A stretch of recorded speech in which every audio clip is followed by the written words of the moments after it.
Assalamualaikum warahmatullahi wabarakatuh. Alhamdulillah pada sore hari ini kita bisa melanjutkan pengajian kita, yaitu kitab Arba'ur Rasail yang sudah sampai pada halaman keempat. Silahkan Anda bisa membuka kitabnya dan menyimak teksnya. Saya akan mulai membacakan mulai dari baris keberapa, yaitu 2, 3, 4, 5, 6 ya. 6 dari bawah. Bismillahirrahmanirrahim. Wa qala lan ngendika sapa Kanjeng Nabi sallallahu alaihi wasallam. Maftarada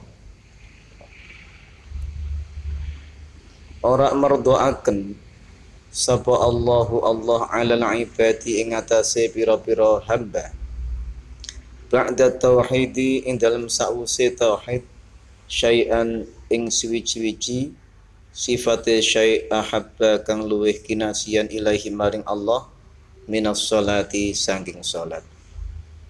Jadi Allah tidak memfardukan kepada hamba-hambanya sesuatu yang paling dicintai, sesuatu yang paling dicintai oleh Allah setelah kalimat tauhid daripada salat.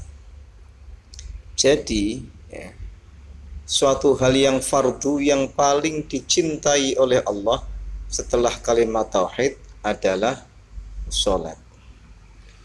Walau kana lamun ana apa syai'un suwi-wiji sifate syai' ahabbu iku luweh kinasian. Walau kana lamun ana apa syai'un suwi-wiji iku ahabba luweh kinasian ilahi maring Allah minha saking salat la ta'abbada yakti beribadah bi kelawan syai' sapa malaikatuhu pira-pira malaikate Allah. Jadi andaikan ada suatu hal yang lebih dicintai Allah daripada salat, maka malaikat-malaikat itu akan beribadah dengan sesuatu tersebut. Artinya kenyataannya bahwa malaikat-malaikat itu beribadah kepada Allah dengan sholat. Berarti tidak ada sesuatu yang lebih dicintai oleh Allah daripada sholat. Faminhum mongko iku sengah saking malaikat-malaikat raki'un utawi malaikat kang ahli ruku', wasajidun lan malaikat kang ahli sujud, wa qaimun lan malaikat kang ibadah kanthi jumeneng, wa qa'idun lan malaikat kang ibadah kanthi lungguh. Sementara malaikat-malaikat itu di antara mereka ada yang ibadahnya ruku terus, ada yang ibadahnya sujud terus, ada yang ibadahnya sholat sambil berdiri terus, ada juga yang ibadahnya duduk terus. Ini adalah kaifiyah sholatnya para malaikat. Artinya malaikat itu beribadah kepada Allah juga dengan sholat, walaupun dengan tata cara sholat malaikat yang berbeda dengan kita.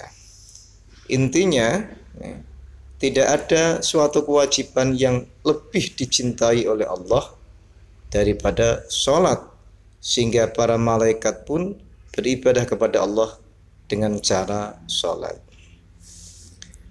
Kemudian wa yuqalu lan den critaake lan den ngendikaaken apa annal musallina temen sune pira-pira malaikat kang salat minal malaikati saking pira-pira malaikat fis samawati ing dalem pira-pira langit iku yusammauna den arani kabeh sapa malaikat sapa al musallina minal malaikat den arani kabeh khuddamar rahmani ing aran malaikat khuddamar rahman. Wa yafrahuna lan padha bangga atau padha bombong kabeh sapa malaikat khuddamur rahman bidzalika kelawan mengkono-mengkono ibadah salat ala sairil malaikati ing atase sekedine pira-pira malaikat. Jadi diceritakan bahwa di antara para malaikat ini ada malaikat yang ahli sholat, yang pekerjaannya sholat terus, ya. Yang mana malaikat ahli langit yang kebiasaan sholat terus ini dinamakan dengan malaikat Khuddamur Rahman. Golongan malaikat ini, dia menjadi agung, menjadi mulia di antara malaikat-malaikat yang lain. Kemuliaannya mengalahkan malaikat-malaikat yang lain dengan sebab ibadah sholatnya itu, ya. Jadi dia diunggulkan daripada malaikat-malaikat yang lain bidzalika dengan ibadah sholatnya itu, ya. Wa qala, lan ngendika sapa Abu Darda radhiyallahu an, khairu ibadillahi utawi luweh bagus-baguse pira-pira kaulane Allah iku alladzina wong akeh, seladina, ya, selai alladzina yura'una kang padha menjaga kabeh sapa alladzina asyamsa ing matahari, wal qamara lan ing rembulan, wal adzillata lan ing pira-pira bayang-bayang, oleh menjaga, oleh ngreksa li dzikrillahi krana zikir maring Allah, yakni negesi sapa si musannaf lissolati tegese kanggo ngedekaken salat. Abu Darda berkata bahwa sebaik-baik hamba Allah, sebaik-baiknya hamba-hamba Allah adalah mereka yang menjaga matahari, bulan, dan bayang-bayang untuk berzikir kepada Allah. Yang dimaksud menjaga matahari, bulan, dan bayang-bayang untuk berzikir kepada Allah, ini maksudnya adalah menjaga sholat. Karena sholat ini berkaitan waktunya dengan gerakan matahari, ya. Berkaitan waktunya dengan rembulan, ya. Berkaitan waktunya dengan bayang-bayang. Jadi maksud dari menjaga matahari, bulan, dan bayang-bayang maksudnya adalah menjaga waktu-waktu sholat. Kemudian wa yurwalan den riwayataken apa awwaluma utawi kawitaning perkara yuhasabu kang den hisab alaihi ing atase ma sapa al abdu suci kaula, sapa al abdu seorang hamba, yaumul qiyamati ing dalem dina kiamat iku as-shalatu salat. Jadi diriwayatkan dalam sebuah hadis bahwa permulaan amal yang mana hamba itu akan dihisab pada hari kiamat adalah salat. Di permulaan amal seorang hamba yang akan dihisab pada hari kiamat adalah salat.